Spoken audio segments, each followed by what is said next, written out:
Stephanie, the president summed it up pretty concisely on Truth Social earlier this morning with two words: high stakes.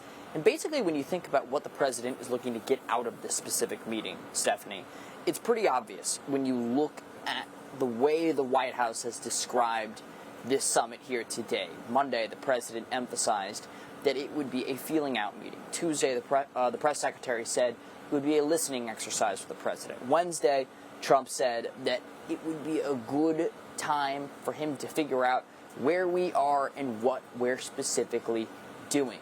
But the bottom line is President Trump is really focused on getting a ceasefire to make sure that the killing stops immediately. Why don't we take a listen? I can't tell you that. I don't know. There's nothing set in stone. I want certain things. I want to see a ceasefire. This is not to do with Europe. Europe's not telling me what to do. But they're going to be involved in the process, obviously, as will Zelenskyy. But I want to see a ceasefire rapidly. I don't know if it's going to be today, but I'm not going to be happy if it's not today. Everyone said it can't be today, but I'm just saying I want the killing to stop. I'm in this to stop the killing. Stephanie, that's a crucial step, getting an immediate ceasefire from the president's perspective, because when you think about a longer-lasting peace deal, Zelenskyy actually needs to go through the parliament, and it's a whole different thing from that perspective.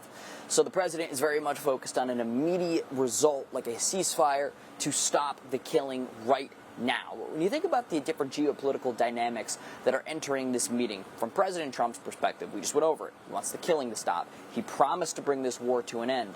If he does so, it would be one of the most significant geopolitical diplomatic achievements from an American president in the last 25, 30 years. And it would basically guarantee that the president would win a Nobel Peace Prize.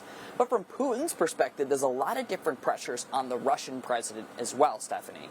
Right? You think about this. This meeting is on U.S. soil, so Putin is coming to President Trump. There are multiple different signs of the Russian economy cracking at this point in time. Russian oil and gas sales are down 27% from last year.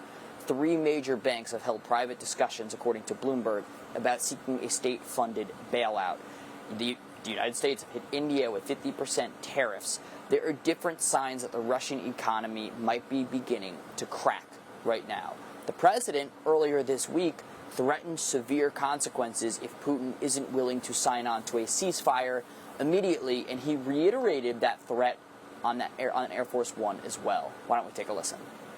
It said earlier this week that Putin would face severe consequences if you get the sense from him that he's not interested. What do you mean by that? Economically severe. Yes, it will be very severe.